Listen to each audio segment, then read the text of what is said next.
Përshëndetje të nderuar shikues, ja ku jemi prapë sot në episodin e radhës të Onside, si gjithmonë bashkë me mikun, kolegun tim të madhin Lorenz Goga. Përshëndetje të gjithëve, faleminderit për gjithë mbështetjen dhe për gjithë mesazhin na dërgoni dhe si gjithmonë është nder që të jem këtu me ty Elvi. Nderi është imi Lorenz, pyetje direkt pa e zgjatur, e para punë si po e kalon me këto ditë ngrohta vere. Është vështirë, unë jam i çik mbi peshë. Unë mbaj mend pak më tepër. Kështu që ka pas përmirësime për Lorenzin, le ta themi është një dietë të fortë dhe po servitet shumë intensivisht për momentin. Kaq. Për momentin kaq. Më mbrapa presim përmirësime. Episodet e tjera. Kështu që do shikoni gjithmonë një Lorenz edhe më fit në të ardhmen. Lorenz, çka ka ndonjë të re nga Calciomercato? Kemi ndonjë lajm që shikuesit me zor po e presin? Kemi një lajm ekskluziv për shikuesit e Onside, besoj që është ekskluziv, domethënë për Shqipërinë, po dhe më gjerë. Ju e dini që tashmë me konfirmimin e Perez në krye të Realit Madridit është pothuajse zyrtare ardhja e Jose Mourinhos, i cili, dhe ky është një lajm për shikuesit tanë, të cilët do të jenë të parë që do të informohen, ka bërë një telefonat shumë private lojtarit me origjinë shqiptare Granit Xhaka dhe Mourinho. Dhe i ka thënë që në rast se unë do të shkoj ke Real Madridit, do doja shumë që të kisha me vete si një njeri skuadre, si një lojtar me eksperiencë i cili ndoshta mund të vendosë edhe disa rregulla dhe një disiplinë pak më të fortë në një dhomë zhveshjesh të Realit që ne e dimë që ka patur goxha probleme. Pra, Mourinho dhe Granit Xhaka ndoshta do ishin një binom të paktën nga ana karakteriale shumë i fortë për të revolucionuar pak pjesën e Realit. Ky është lajm fantastik sepse kjo jo vetëm që mendoj unë është një diçka që Granit Xhaka, le të themi, në Angli është konsideruar si blerja, le të themi, më e zgjuar që ka bërë Sunderlandi, po ne konsiderojmë më tepër vlerën që kjo është dhe unë e besoj se e thënë nga ty është gjithmonë e vërtet. Kështu që unë besoj që Mourinho mund të... Telefonata ka ndodhur, a do pranoj pastaj Granit Xhaka, apo a do pranoj Sunderlandi që të shkëpusi marrëdhënie militar kaq të rëndësishëm për Sunderlandin në këtë sezon, do ta shikojmë. Por dëshira e Mourinhos ishte që të ketë Granit Xhakën me vete. Po mendoj se po të telefonoj Mourinho dhe Real Madridi nuk është kollaj ti thuash jo. Kështu që unë them që edhe kjo është një lajm, le të themi, dhe i mirë për madrilistët, sepse mbase shumë veta mund të thënë po tani Toni Kroos, Granit Xhaka nuk ka lidhje. Niveli i cilësisë, domethënë, i Granitit është tepër i lartë, le të themi, pra ai performon kudo ku futet në fushë. Dhe është kjo që theti është më i miri për momentin që mund të bëjë një team building me karakterin që ka, dhe unë mendoj se do ishte një zgjedhje e zgjuar dhe komplimente Mourinhos që e ka nisur me këtë lloj hobi, këtë lloj gjë, sepse këtu kuptohet që nuk është thjesht që ti jesh një trajner i mirë që në ana taktike, nga ana teknike që të ekipit performoj, por janë edhe disa faktorë tjerë që është emocional, moral që ekipi ka nevojë, dhe Granitit i uroj me gjithë zemër që ai të kaloj tek Real Madridi, dhe kështu do na bëjë më interesant akoma këtë lloj ekipi. Shikojmë nëse informatorët tanë do kenë patur të drejtë. Ai kanë patur këto. Unë them që informatorët më të saktë sa tonët nuk është se do deri tani faktën. Jemi shumë mirë kjo pjesë nga ana informacionit. Elvi, kemi një ndryshim të fortë në një valcer stolash, pankinash në gjithë Evropën, pothuajse, sidomos në ekipet e mëdha, që nga ekipet angleze largohet Guardiola pas një epoke guardioliane shumë të suksesshme në Manchester City, vjen Maresca, një student në thojza i Guardiolës, ka qenë asistenti i tij dikur, i cili ka patur ato luatjet e veta si trajner me Chelsea, pati një periudhë shumë të mirë që arriti në kurorëzimin e fitores në Kupën e Botës për klub vitin e kaluar, por gjatë vitit në Premier League nuk u konfirmua, pra u largua sepse rezultatet ishin shumë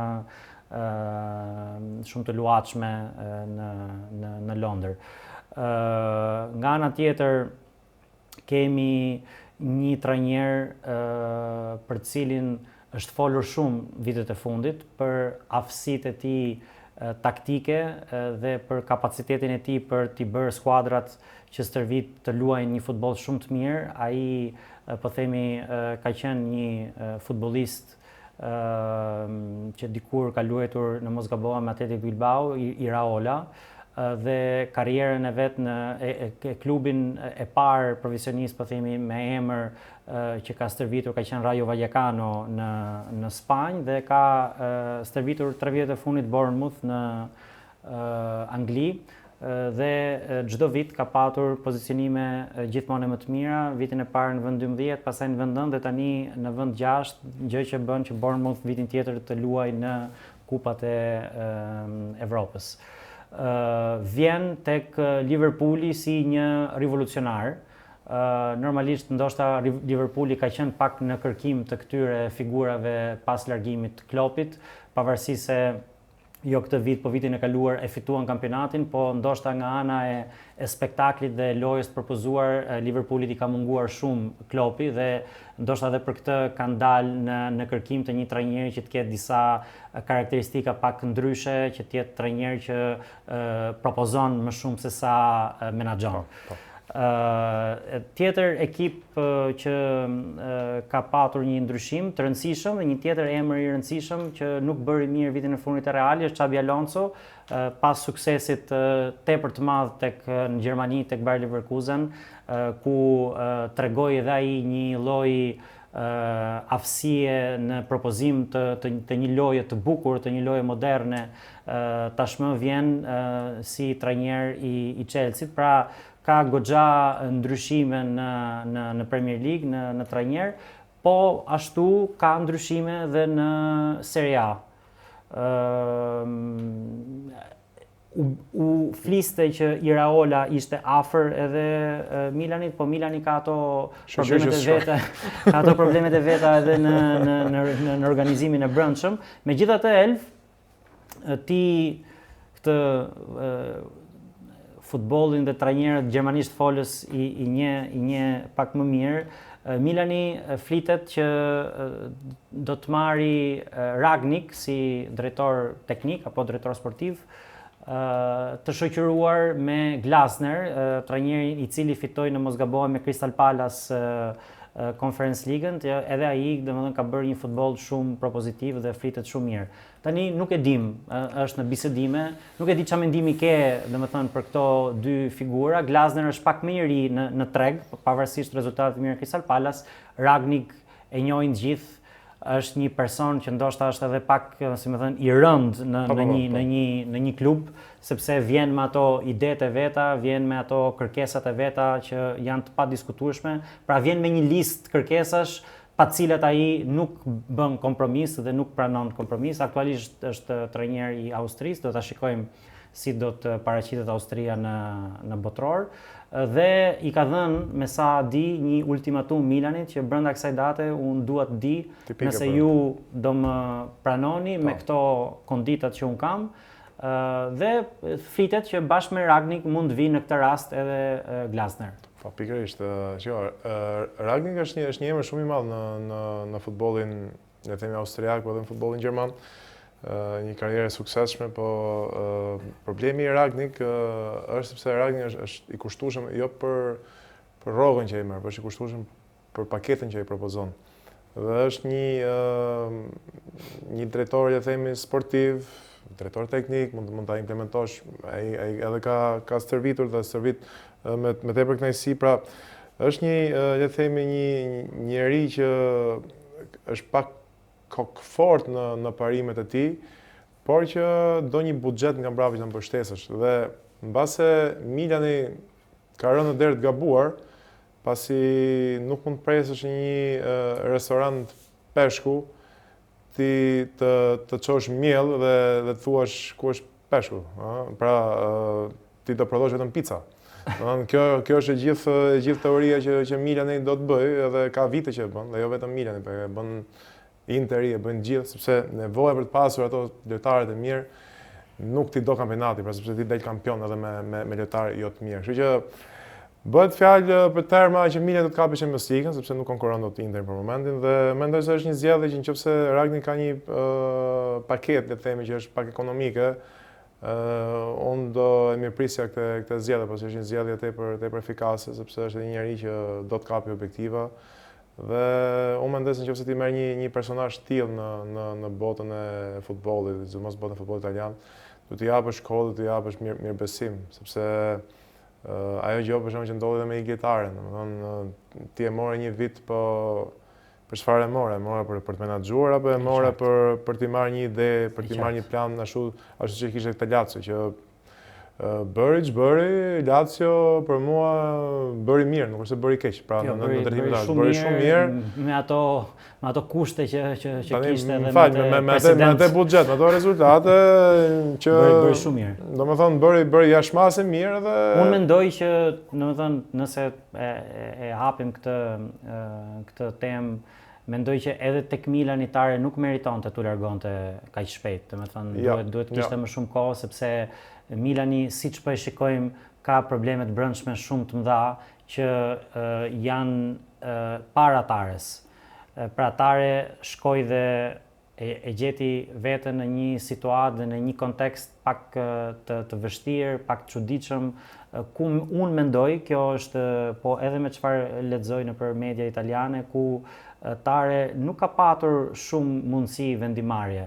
Pra edhe të marrësh një drejtor sportiv me shumë eksperiencë, pas pikërisht kësaj që ti pas një periudhe shumë të mirë që ai ka bërë tek Lazio, me një buxhet shumë të ulët tek Lazio, dhe pastaj mos t'i japësh mundësinë që të vendosi, dhe me sa duket, domethënë fakti që Tare largohet bashkë me Allegrin do të thotë që këto të dy kanë qenë dakord, kanë qenë simbioz me njëri tjetrin, por krerët nuk i kanë mbështetur siç duhet. Pikërisht, edhe është edhe një diçka tjetër që nëse ti largon drejtorin sportiv dhe trajnerin dhe në mes është drejtori teknik, atëherë ka prapë një gjë që nuk shkon, ke parasysh sepse ose largohen si paketë, ose mbahet drejtori sportiv dhe largohet drejtori teknik bashkë me trajnerin, ose mbahet trajneri dhe largohet drejtori teknik me drejtorin sportiv. Pra, është diçka në mes, pra le të themi, pjesa e drejtorit teknik është diçka që nuk më bën sens edhe Milani ka, siç e theti, ka probleme të mëdha, po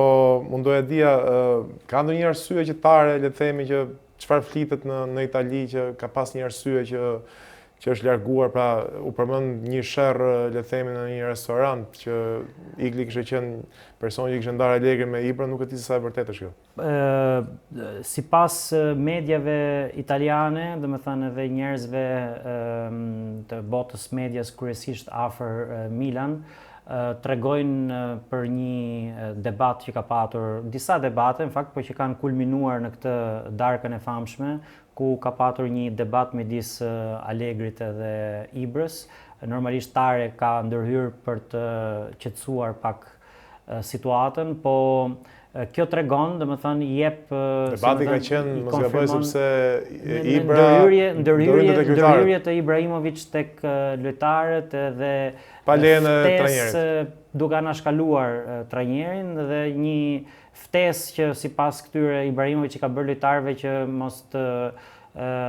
mos të dëgjojnë shumë këshillat taktike të Allegrit, edhe në rastin e Leaos, ku ka patur shumë debat pozicionimi i tij në fushë, dhe sipas mediave Ibra i ka thënë ti loz si të duash, mund të mos e dëgjoj çfarë thot Allegri, duke nënkuptuar pra që mund të luash pak më i spostuar në krah, që gjasme është domethënë më e përshtatshme për karakteristikat e Leaos, që mendoj që edhe unë kështu e mendoj, pra unë nuk mendoj që Leao duhet loste. Megjithatë, kur ke marrë një trajner aq më tepër si Allegri, një emër si Allegri, nuk mund pastaj ta ose i beson se nuk i beson. Po. Kjo është. Tare me sa duket ka qenë afër Allegrit, mendoj unë me të drejtë, dhe ka Tare, Allegri dhe dy drejtues tjerë të Milanit kanë paguar me vendin e punës në thojza. A mendon se Leao duhet shitur nga Milani? Si e shikon? shikon problematik, shikon sepse si potencial është lojtar që ka potencial apo? Leao ka një potencial tepër të madh, po pastaj kur ti bën shumë vite në një ekip të madh, po themi se Milani pavarësisht gjithë vështirësive që ka mbetet gjithmonë një ekip shumë i madh, ku ti akoma ne të dy diskutojmë për potencialin e Leaos, do të thotë që ka diçka që s'shkon. Po shkon 30 vjeç. Në thelb, po. Pra nuk mund të jetë më potencial. Pra ne themi që ka potencial dhe unë mendoj që ka akoma potencial. Po bëj parantezë me brojon ton. Po. Por që në definicion, do të fakti që ne diskutojmë për potencialin e Leaos do të thotë që ka një problem në thelb. Megjithatë, mendoj që tash unë nuk e di me ardhen e Ragnik që normalisht do ketë një imponim teknik taktik në strukturë dhe me një trajner të ri si Glasner, çfarë mund ndryshoj edhe në lojën e Leaos, në lojën e Milanit duke futur këtu dhe Leaon, pra si do pozicionohet ai në fushë. Mendoj që Leao ka, domethënë nga ana e aftësive është një lojtar kampion.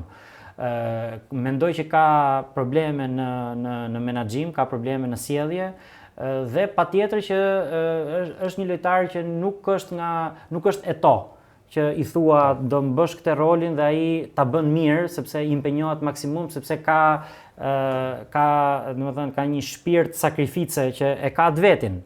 Ndërkohë Leao mendoj që mund të japi maksimumin vetëm në një rol, që është roli i tij. Ndoshta për karakteristika, ndoshta për faktin që ai nuk do që të bëjë më shumë se aq. Megjithatë, Leao do jetë një debat në këtë verë në nxehtë Milanit për të parë se çfarë do ndodhi me Leaon, duhet të parë edhe si do performoj në botror, sepse ajo ka të bëjë pastaj me vlerën e tij.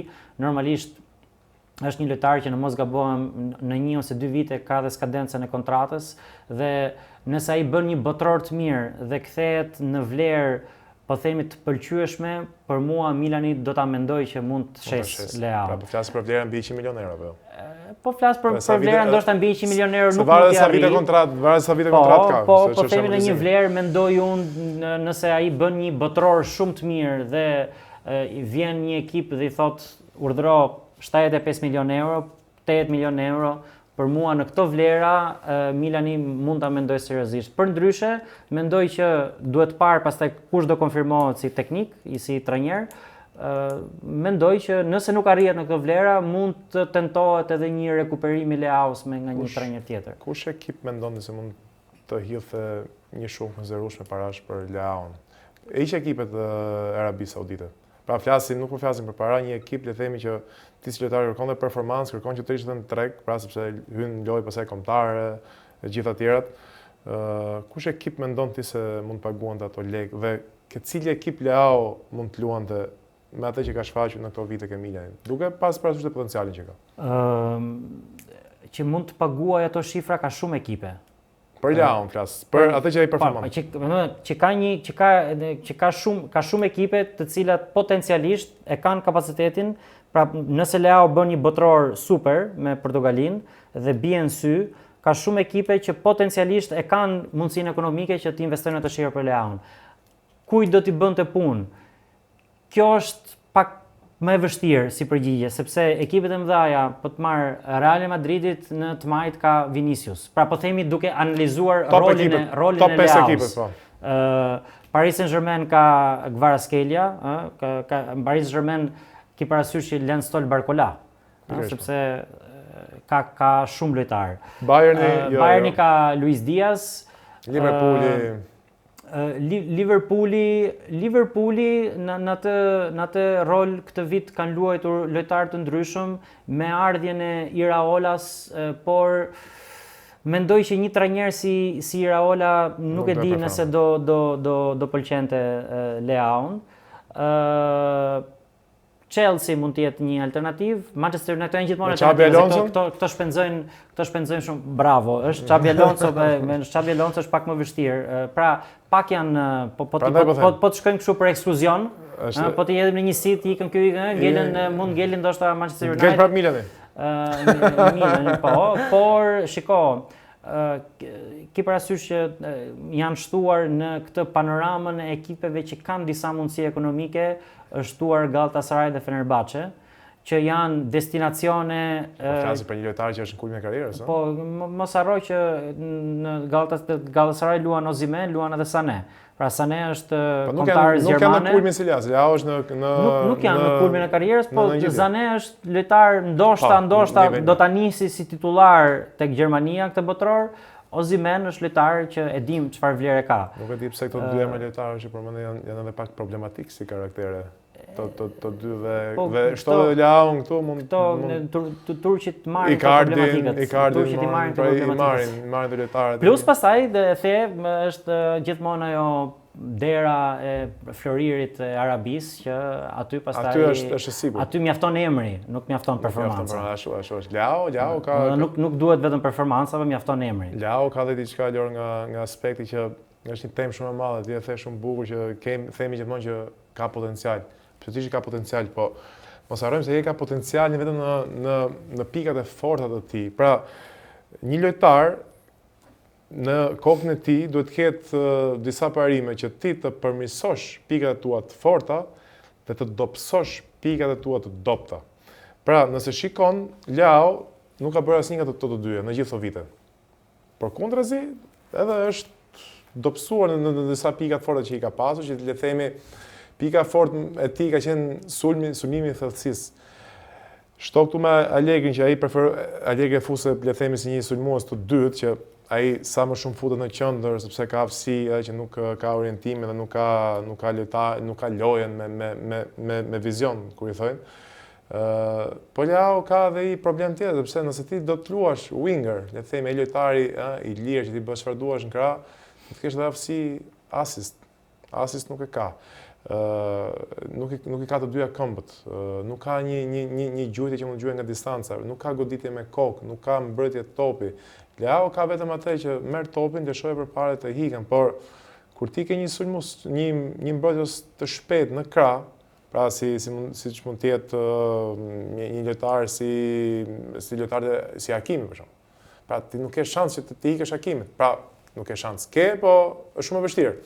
Walkeri po ashtu në kulmin e tij, pra janë lojtarë që ti bën vështirësi dhe kur flasim për top nivele, rasti Leao është një pikë pyetje shumë e madhe. Unë mendoj se Leao unë kam pasur qejf dhe e kam qejf si lojtar për ato situata, por mendoj se me performancën që ai ka që ndizet në 3 ndeshje në sezon, ato 3 ndeshje mund të bëjë 2 gola, 3 gola spektakolar. Mendoj se është shumë pak për një ekip si Milani. Për një kampionat italian mbas se jep disa shkëndija që i bëjnë mirë te kampionati, për një ekip si Milani që pretendon dhe do të jetë gjithmonë dominant, ke parasysh se ke lojtarë si Pulisic apo Nkunku që janë lojtarë që janë edhe dinamik, mbas se nuk kanë ato cilësitë në nivel performance të Rafael Leaos në disa aspekte, por janë lojtarë që në 90 minuta garantojnë pressingun, garantojnë lojën me top, garantojnë shumë gjëra. Edhe të japin ndoshta edhe disa alternativa taktike që mund t'i përdorësh, gjë që Leao nuk jep. Si trajner Leao të nxin jetën, le ta themi kështu. Pra është një lojtar që realisht ta nxin. Pra ti duhet ta formosh taktikisht ekipin për Leao. Por veç asaj, po janë edhe lojtarë, janë shumë problematik sepse imagjino në 90 minuta janë lojtarë që ti nëse i flet, sepse këto do t'i nxjisësh nga jashtë, nëse ti i flet ai demoralizohet, dhe ti nuk e ke humb për ndeshjen. Pastaj do të fillosh me moralin mbas ndeshjes, pse ndrove, pse pra janë shumë problematik dhe janë të mirë paguar dhe pastaj në dhomat zhveshjes ke probleme të tjera, nëse ke një lojtar që merr 7 milion apo 5, nuk e di se sa merr, po besoj mbi 5 milion, i merr patjetër ke mirë, ke lojtar që merr nga 1 milion euro, thotë prit më shumë po bëj stërvitje, po luaj më mirë, po bëj gola, domthon janë disa probleme që ti ke në dhomat e zhveshjes, dhe është pak e vështirë. Kështu që ti thon për këtë, pastaj kemi Chelsea, Xabi Alonso që po diskutohej që Leao nuk absolutisht nuk do të fusja tek Xabi ke skema e Xabi Alonsos. Sepse Xabi është tipik ai trajneri që është trajner. Pra mase nuk është një menaxher i mirë, por është një trajner dhe do jem edhe shumë kurioz se çfarë ai do bëj këtë sezon me Chelsea. I duhet realisht një ambient, mendoj se Tottenhami do ishte një opsion shumë i mirë për Xabin, por e mori De Zerbi, edhe një emër, pra e mori nga sezoni i kaluar, po le të themi me një këtë vit trajner po themi të rinj, por që teorikisht trajner me bagazh propozitiv, pra që duan të trajnojnë, siç thotë, duan të stërvisin. Duan të imponojnë një ide futbolli. Këto janë trajnerë që duan një strukturë nga mbrapa, pra një klub të fortë që ka dhe buxhet. Dhe në këtë buxhet ti ke mundësi të blesh edhe lojtarë. Nëse ti pastaj shkon nëpër ekipe ti shkon me ide plot, po struktura nuk të mbështet se thot kujdes se do të kursejmë këtu. Pra janë disa gjëra që në top nivel ti nuk i bën dot. Edhe rasti Xhabi Alonso unë e kam pasur, e pëlqej shumë si trajner, me thënë drejtën, dhe e kam ndjekur shumë herë Bayer Leverkusenin në stadium.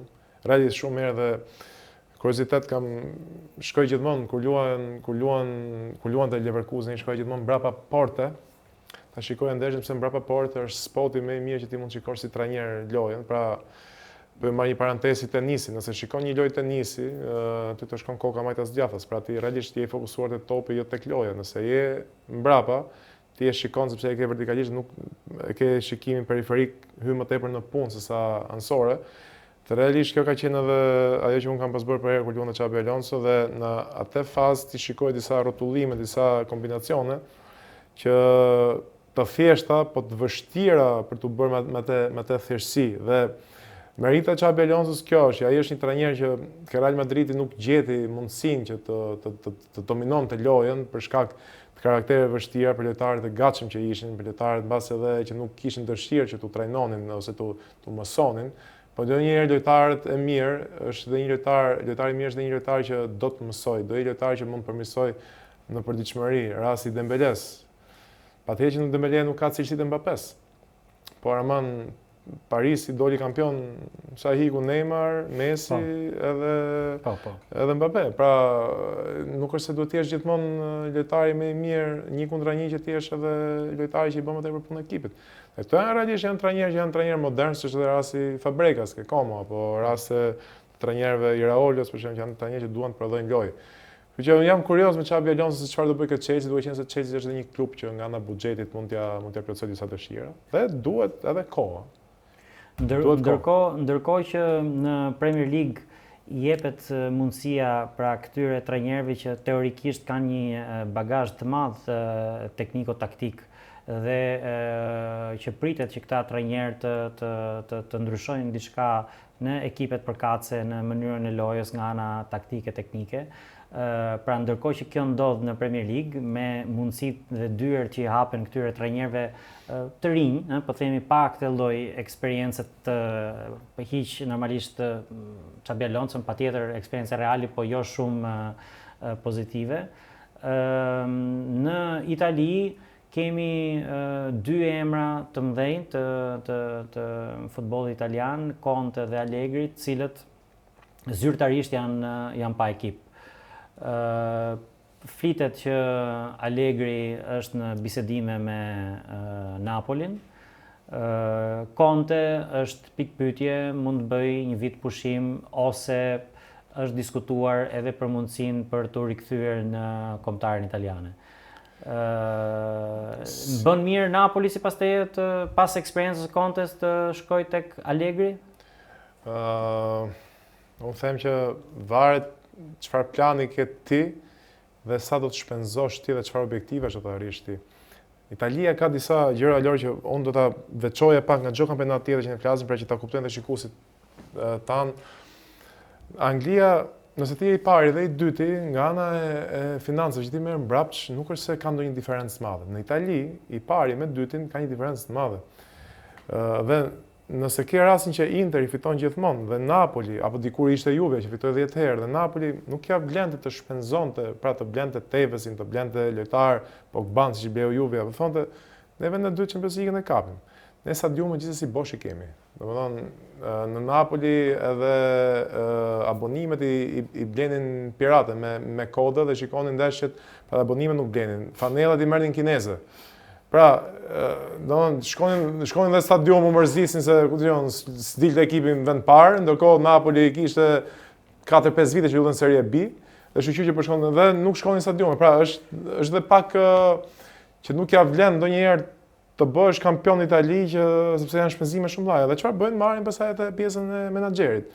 Conte nuk është ai lloj trajneri, Conte nuk e duron dot që të hyjë në një kompeticion dhe mos fitoj.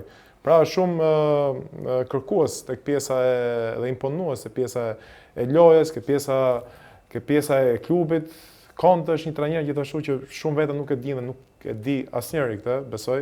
Conte është trajneri më i mirë sot për sot në botë, që arrit të marrë maksimumin nga lojtarët e vet kur janë të dëmtuar, që do të thotë presioni që ai zhvillon tek fizioterapistët e preparatori atletik, këtë gjithë struktura e shëndetësore që ka një klub, është e jashtëzakonshme se si ai arrin të rikuperojë lojtarët në një mënyrë aq shpejt dhe është vërtetuar që ekipet e Contes kudo ku kanë qenë, vetëm nga rikuperimi i dëmtimeve kanë marrë gjithmonë në plus sezonit, pra në fund sezonit plus 7 pikë. Që do të thotë bëhe llogarin vetë, nëse ti je në vend dytë, nëse ke plus 7 je kampion, pra aty luhet diferenca, 4-5 pikë. Pra Conte ka marrë gjithmonë plus 7 dhe këte ka një aftësi të jashtëzakonshme, shumë manjak le të themi ke pjesa e rikuperimeve, sepse edhe karriera e tij, pra ai e njeh shumë mirë futbollin, siç e njeh edhe Allegri. Allegri në krau tjetër është një trajner që është një trajner shumë i qetë, kur gjërat shkojnë keq, është shumë i qetë, ruan qetësinë, kjo i bën mirë grupit. Bëhet agresiv kur gjërat shkojnë mirë, për arsyen që të ruaj balancat, pra mos prishi harmoni dhe mos prishi moralin e ekipit. Dhe unë mendoj se për Napolin, nëse do Napoli një vend dytë, një vend tretë, Allegri është më perfekti. Conte është një kampionat që nuk i shkon për 7 përveç Interit. Dhe ai është një trajner që mendoj unë do të gjejë një kompeticion tjetër ku të jetë më kompetitiv. Domethënë historia e Contes ka treguar që ka pak të vështirë ai të qëndrojë gjatë në një ekip që kur ishte tek Juventusi, që normalisht e riktheu, se ma i mend, domethënë Juventus në atë kohë vinte nga një krizë e thellë post. Dashuria e tij e vjetër gjithmonë Juventus. Por ai e riktheu Juventusin në nivelet që Juventusi arriti të demonstrojë gjatë viteve ku fitoi këto 9 kampionatet e rresht në Serie A. Por ai 3 vite qëndroi tek Juventusi dhe u largua me atë fjalinë e famshme që unë nuk mund të shkoj në një restorant që shpenzohet 100 euro me 10 euro në xhep. Pastaj normalisht e riktheu Interin në nivele që Interi është sot, mendoj që kishte filluar Interi me Spallettin këtë lloj ndryshimi, por Conte ishte që Conte dha atë goditjen finale për mirë për Interin që e çoi në finalet e Europa League në vend dytë vitin e parë dhe vitin e dytë kampion. Dhe aty pastaj u largua sepse Interi i shiti Lukakun dhe Hakimin dhe ai nuk ishte dakord. Asun, normalisht, po kjo ka pak rëndësi. Se ju prapë kampion dole. Pastaj në Chelsea, në njëta gjë, 2 vjet, lëvizi pak nuk pati shumë sukses tek Tottenhami, sepse ke Tottenhami deri tani ka ndështuar gjithë, nuk është kjo, nuk ishte thjesht problemi Contes. Dhe tek Napoli njëta gjë, erdhi, fitoi vitin e parë, një vend të dytë vitin e dytë, që gjithsesi ishte një rezultat i mirë duke pas parasysh edhe problematikat që ka patur Napoli dhe ndëmtime gjatë sezonit fundit, po prap vështirë se ky trajner me sa duket mund të ri, ndoshta është ajo që the ti që edhe ambientin e shtrydh në maksimum. E shtrydh dhe largohet para se të ambientit shpërthej, po ndoshta një normalizator si Allegri mund të jetë i përshtatshëm për Napolin për të ruajtur kompetitivitetin, ndoshta jo për të bërë kampion, po për të luftuar për Champions League. Në moment që ti e kupton që si je për kampion, nuk ka vlet të bësh kompetitiv në Itali. Ndërkohë kemi edhe një ndryshim, domethënë tek Atalanta, me ardhjen e Maurizio Sarri që kalon nga Lazio tek Atalanta dhe ky është një ndryshim i rëndësishëm mendoj unë, sepse pas shumë vitesh me një mbrojtje me 3, me shumë mundësi dashuria jote me 4 mbrojtje, 4-3-3. Po çështja është nuk e di se si do përkthehet kjo për lojtarin ton për gjimshitin, shpresojmë që të gjejë hapësirë edhe në këtë mbrojtjen me 4 të Sarrit, pavarësisht se edhe për gjimshitin koha kalon. Edhe do hyjë në konkurrencë, por patjetër do ketë edhe minuta për mbrojtësin ton gjimshiti, do ketë minuta dhe mendoj se problemi i sa e thjeshtë sipas teje, domethënë për një ekip që ka Atalanta ka një bosh lojtarë që kanë disa vite që luajnë. Dhe është një ekip që rreth 9 vite me Gasperinin dhe pas edhe vitin e fundit me 2 trajnerët Juric dhe Paladinon, gjithsesi ka vazhduar drejt kësaj skeme 3-4-2-1, 3-5-2 etj. Sa e vështirë mund të jetë domethënë sidomos për ato lojtarë që kanë vite tek Atalanta, që janë mësuar me atë lloj lëvizje, me atë lloj pozicionimin fush të kalojnë pastaj në një 4-3-3 apo gjithsesi në një mbrojtje me 4, ka diferencë patjetër. Ka diferencë për mbrojtësat, ka diferencë për sulmuesat. Përmes fushën nuk është dhe shumë e vështirë sepse e gjithë gjëja bëhet se ekipi bëhet pak më ofensiv, pra duket me 4, por realisht ti luan me 2 mbrapa, sepse 2 i ke, pra një shkon sipër, një vjen mbrapa, është gjithmonë në pozicion që mbyll lënë. Problemi tjetër është që është e vështirë që kur ti ke marrë lojtarën në këto 9 vite për një skem 3-5-2, që ka qenë një skem shumë efektive për Gasperinin, dhe një skem që edhe Interi për shembull ka vite që luan me Simone Inzaghi, me Conten, edhe skem. Gjithë vështirësia është pastaj kur ti do të gjesh wingerat, pra asnjë nga këto lojtarët që ti ke në grup nuk bën wingerin e midfield, sepse po të marrë rastin Atalianës, po të marrë rastin e Interit. Kush nga lojtarët e Interit mund të bëjë wingerin sot? Aktualisht asnjë. Nuk e bën sepse nuk e çet do. Pra ke 2 lojtarë krau që shkojnë para mbrapa. Ndoshta pak Turan, po ka vite që se bën ai prandaj. Dhe mos harro të tjetrin që kush janë lojtarët që sot kushtojnë më tepër përveç numrit 9 të themi. Wingerat. Kush janë? Këto janë Vinicius, Mbappé, Olizen, ke lojtarë që bën diferencë, Luis Diaz. Pra këto janë lojtarë që të kushtojnë sot dhe 3-5-2 është një çik skem ekonomike, pra është ekonomike. 4-4-2 gjithashtu është një skem ekonomike, për të themi është një skem që prap i ke winger ato 4 dhe mes fushës. Kështu që e shikoj pak problematikë këtë ndryshimin, me thënë drejtën, ke pjesa Atalantës, dhe llogarit që kur ti luan për vitesh 1 kundra 1 në gjithë fushën, të kalosh mbase në një lojë mbrojtje pak më zonale me Sarin, pra i mbrojtje rest defense-in që je pak më i mbledhur, më kompakt brapa, nuk është e kollajt, dhe jam kurios se sa Sari do gjej një miksim midis idesë që i ka dhe grupit që i gjen. Mendoj se do ta gjej. Do ta shikojmë nëse Atalanta do arrit të konfirmohet gjithsesi si një ekip interesant, siç ka treguar këto vite, që ka arritur minimalisht gjithmonë kupat evropiane. Pikërisht. Fole pak më parë për Xabi Alonso dhe për faktin që ty të pëlqen si lojtar, edhe sidomos për atë çfarë ka shprehur tek Bayer Leverkusen ato 2 vite që ai ka drejtuar ekipin, por tham që pati vështirësi në menaxhimin e një grupi ku ka shumë në thojza primadonna, pra lojtarë të kalibrit shumë të lartë dhe ndoshta me kërkesa dhe me teka që kërkojnë një personazh me një grusht më të hekurt. Ose më pak të hekurt. Ose më pak të hekurt, ndoshta, po. A mendon se Mourinho është i duhur për Realin, më thënë duke patur parasysh edhe suksesin e Ancelottit, që ndoshta ka qenë pikërisht për faktin që të gjithë ja kanë njohur këtë aftësi për të arritur të menaxhuar një grup lojtarësh që janë të gjithë, ndjehen të gjithë superior.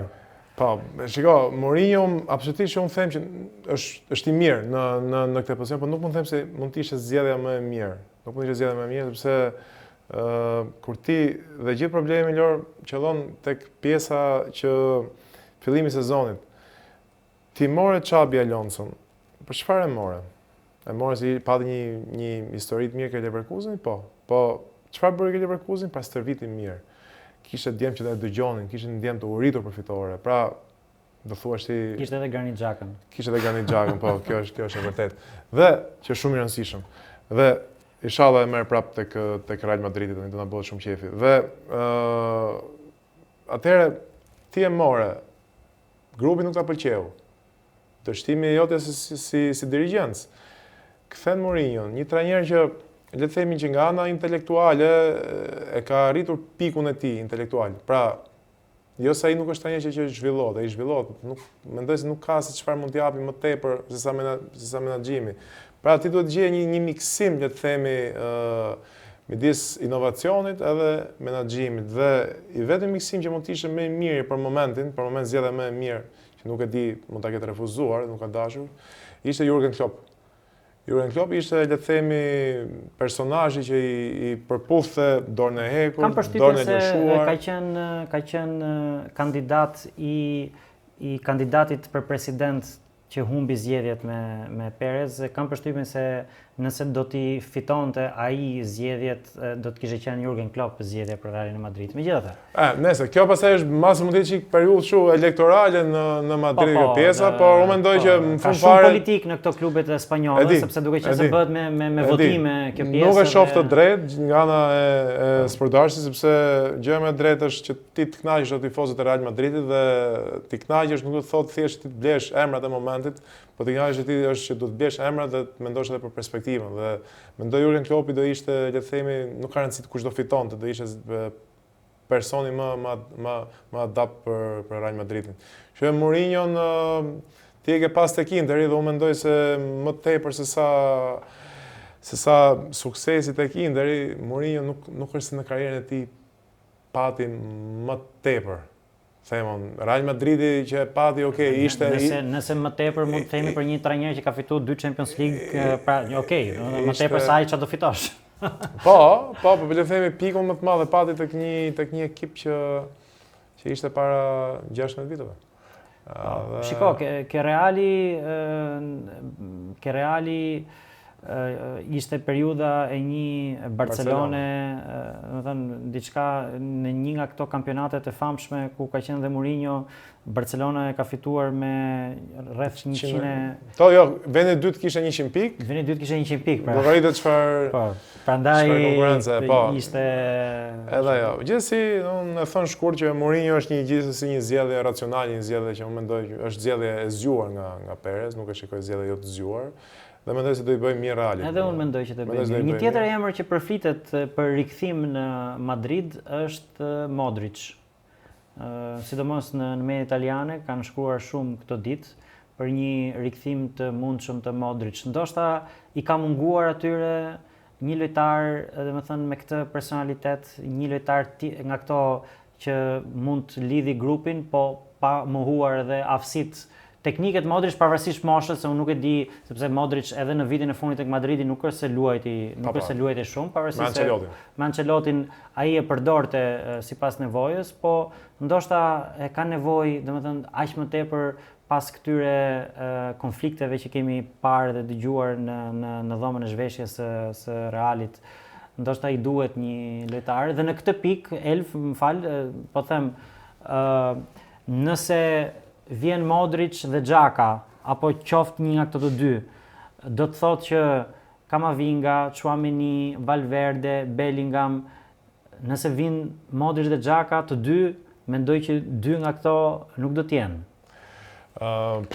E vështirë kjo Lor si pyetje apo si opinion, sepse nëse unë do isha një trajner i Real Madridit, ose nëse unë do isha Mourinho, do kisha parasysh performancën dhe harmoninë.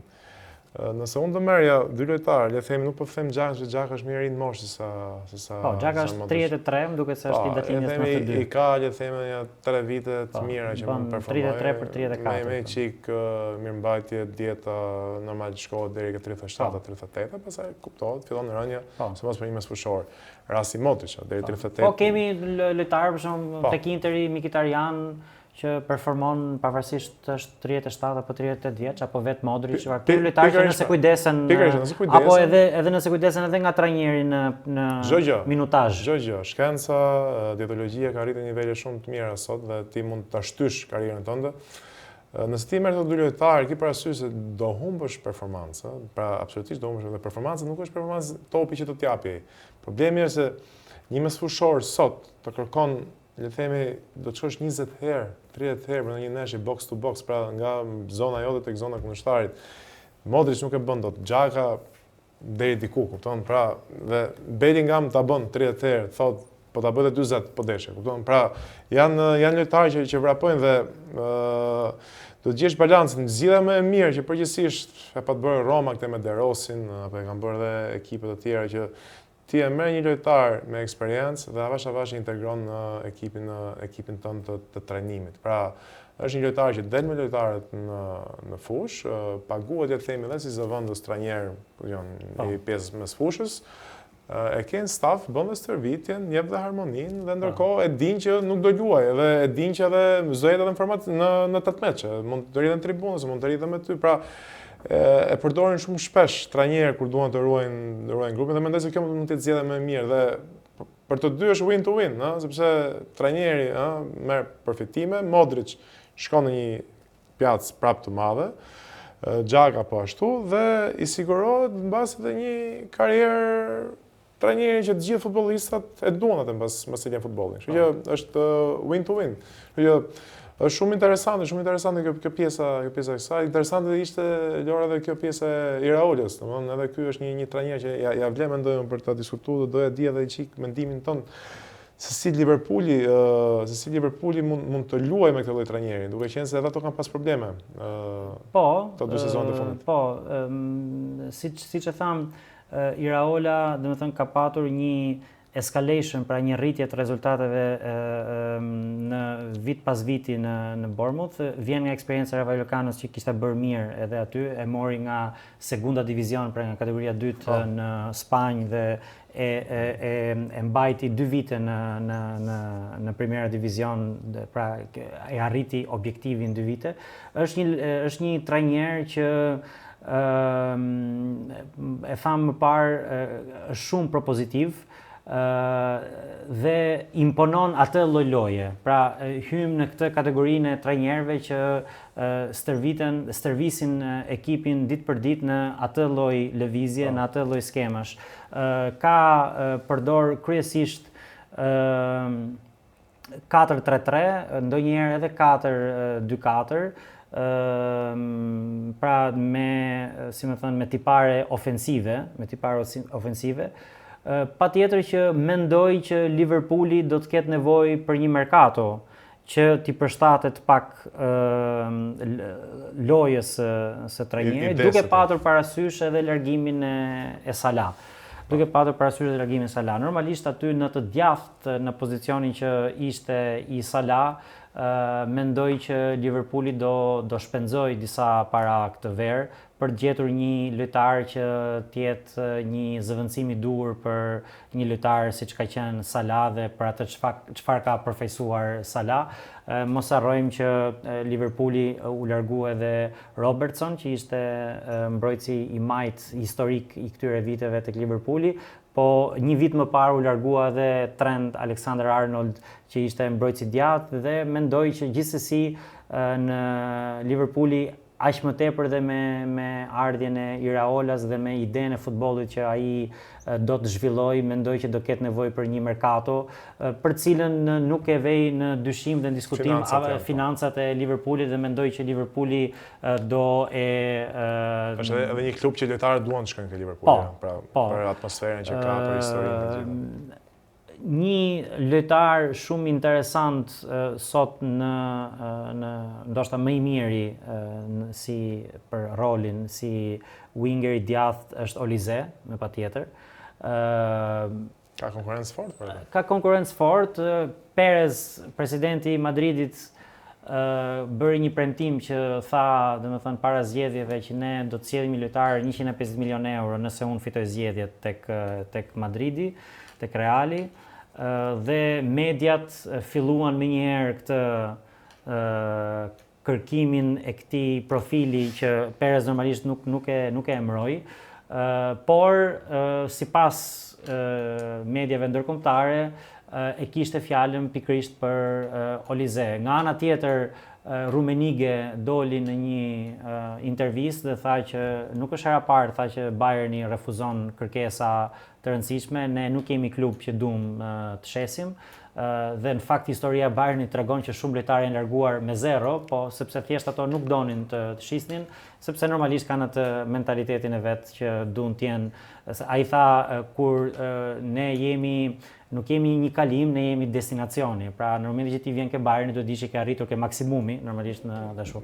Nuk e di se si mund ta mendoj Olise, por gjithsesi Olise ka një kontratë me Bayernin dhe ka një klauzol prej 200 milion euro që unë mendoj që nëse Reali do të marrë Olize apo Liverpooli do të marrë Olize, duhet të shkoj patjetër të depozitoj këto 200 milionë euro, për ndryshe mendoj që me Bayernin vështirë është që të negociohet tek kjo pjesë. Aq më tepër duke pas parasysh sezonin që Olize ka bërë këtë vit. Është një lojtar që realisht i ka cilësitë Olize. Unë mendoj se ja vlen. Është pak e vështirë të thuash ja vlen për 150 apo 200 milionë, por unë mendoj se ajo që thot Bayerni që ne nuk e shesim ose nuk ka çmim, unë them që çdo gjë ka çmim, por sa i aftë ti që të refuzosh oferta që ty ti konsiderosh më të mira për të ardhmen.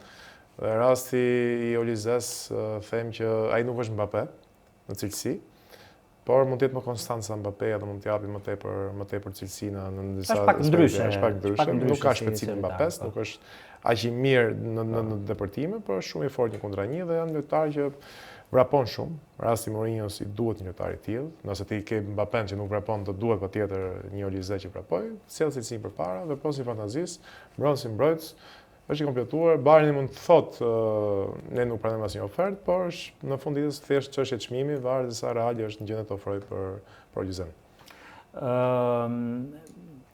Duhet kemi parasysh, unë nuk e di nëse Lennart Karl mund të jetë në atë idenë e një lojtari që në sytë e drejtuesve të Bayernit mund të jetë i gatshëm për të zëvendësuar një ikje të Olizes. Janë dy lojtarë lërë me tipologji të ndryshme. Lennart Karl është më tepër lojtar që preferon të futet në qendër dhe është lojtar që luan më mirë në qendër. Pra ai është ai 10-shi, ëh. Pra më shumë tek roli Musiale se sa tek roli Olizes. Dhe pas Dybala, pra ky lloj. Pavarësisht se shpesh herë ai e ka nisur nga Ediafa sepse normalisht për arsye të lojtarëve të tjerë, po ajo është e gjitha, por unë mendoj se për momentin Olize tek Bayern, pra historia na ka treguar që nuk ka lojtar të pazëvendësueshëm, pra gjithmonë del një 18 vjeçar, 17 vjeçar që dominon skenën. Aq më tepër ka lojtar, po shikosh në akademi ka shumë potencial. Olize, Bayerni ka dhe diçka që nëse ti nuk fiton Champions ndonjëherë, nuk është se nuk e fiton për shkak cilësie, sepse është çik çështje fati, janë dy ndeshje, janë shumë faktorë, si është ekipi në periudhën e majit, pra është në formë, s'është në formë, ka tendencë ndërtime. Bundesliga e dominon për vitesh, ajo dihet, ajo vlen që të bash një lojtar 200 milion në Bundesliga, pastaj unë kam një mendim tjetër që them nëse ti mund ta fitosh Champions dhe me lojtar 100 milion.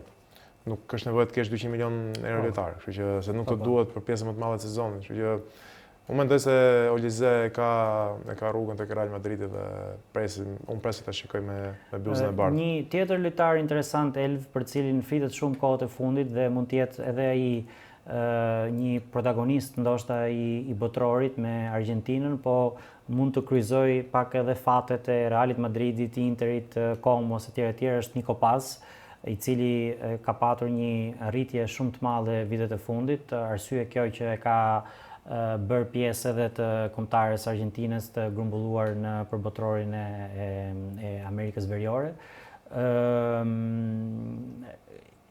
Nico Paz sot është në pronësi të Realit Madridit, ka qenë i huazuar, po themi, tek Como. Reali ka patur një të drejtë riblerje që e ka përdorur, pra aktualisht lojtari de facto faktikisht është lojtari i Realit Madridit, por edhe aty ka disa pikpyetje. Interi ka shprehur një lloj interesi edhe fal marrëdhënieve të mira që ka Interi me Argentinasit, edhe babai i Zanetit dhe për historikut. Po. Edhe babai i Nico Paz, Pablo Paz, ka pas qenë lojtar dhe kanë qenë bashkë me Zanetin në botrorin e 98-s me kombëtaren e Argentinase dhe kanë, me sa tregojnë dhe me sa lexoj, një marrëdhënie të mirë me Zanetin.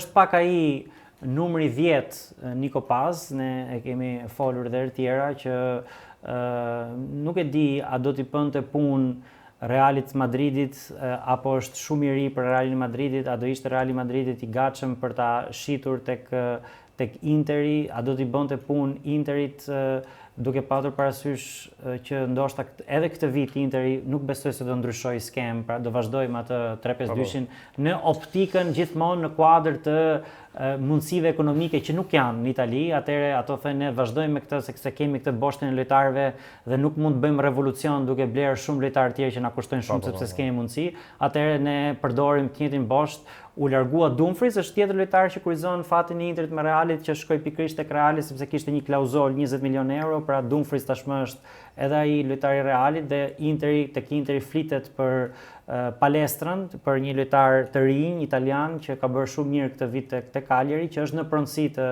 Atalantës. Për cilën Atalanta kërkon 50 milion euro dhe këtu është pak pikpyetje për një lojtar 21 apo 22 vjeç që ka bërë vetëm një vit mirë. Po, shet Atalanta i ecin këto shihet e shtrenjta. Po, Atalanta arrin gjithmonë që të blej mirë dhe të shesi mirë, pra të blej lirë dhe të shesi mirë. Megjithatë, Niko Paz ndoshta e ardhmja e futbollit botror flitet shumë mirë, ka bërë 2 sezone shumë mira te Como që përfunduan edhe në këtë rezultatin historik për Como në Champions League. Dhe futemi pak tek tema që këto lojtarë janë shumë të vështirë për t'u vendosur. Pra këto lojtarë me këto karakteristika janë shumë vështirë për t'u vendosur sidomos në këto klubet e mëdha. Pra nga një anë është dëshira e publikut për të parë lëvizjet, numrat, cilësinë, klasin e këtyre lojtarëve, nga ana tjetër është kjo dëshira e futbollit modern që bazohet vetëm në shpejtësi. Unë do të thoja Lor, e the shumë bukur, unë do të thoja që këto lojtarë nëse ti shikon një shikues do t'i llogarisë edhe thjesht, pra Niko Paz mund të luajë tek Paris Saint-Germain sot? Vështirë. Mund ta fusësh tek le të themi Barcelona? Pak e vështirë, kupton? Mund ta fusësh tek ndoshta në një 4-2-3-1 ai lojtari prapa sulmuesit mund të jetë më i përshtatshëm. Niko Paz për mendimin mund të luajë sulmuesi dytë sot me një 3-5-2, 4-4-2, mund të luajë mbase në të ardhmen me një numër 6 që do të ke parasysh të bëj pak playmakerin, sepse numri 10 i duhet pastaj sulmimi i thellësisë që numri 10 nuk të duhet më. Ose pra numri 10 mund të luash po sulmuesi dytë që të vishin maskuar nga mbrapa.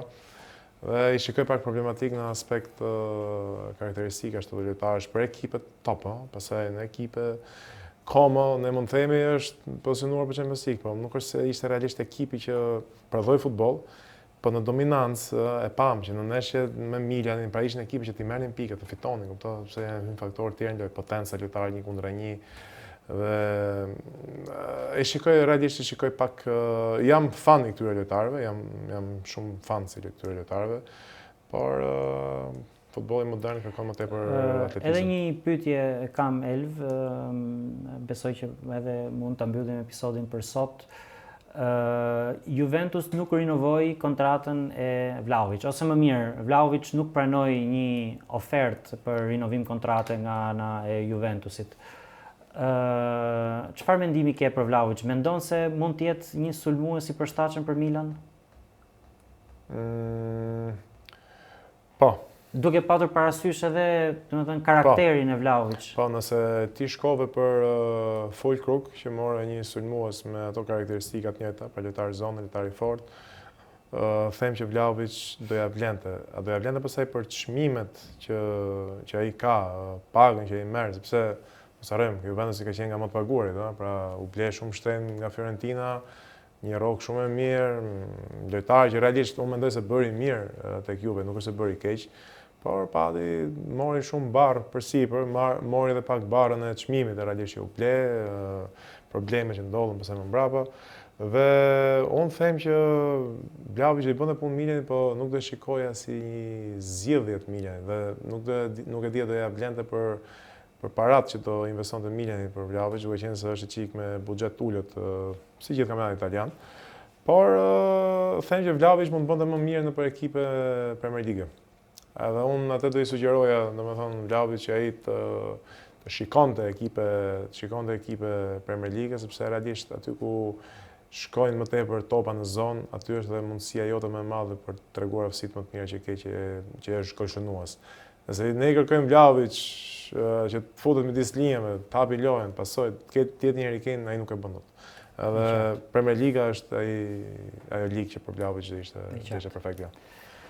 Të nderuar ndjekës, të nderuar miq, për sot ishte ky episodi ynë në lidhje me valserin e pankinave, në lidhje me futbollin, me merkaton, me emrat të trajnerëve dhe të lojtarëve që flitet që kanë konfirmuar, po që edhe flitet për ndryshim në sezonin e ardhshëm në ekip.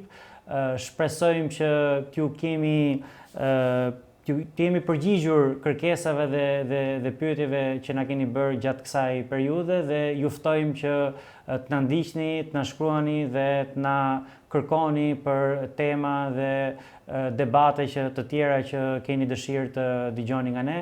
Dhe nga unë, Lorenz Goga, dhe nga miku im Elvi Shara, faleminderit për sot dhe miru dëgjofshim, mos ndroni kanal. Mirupafshim.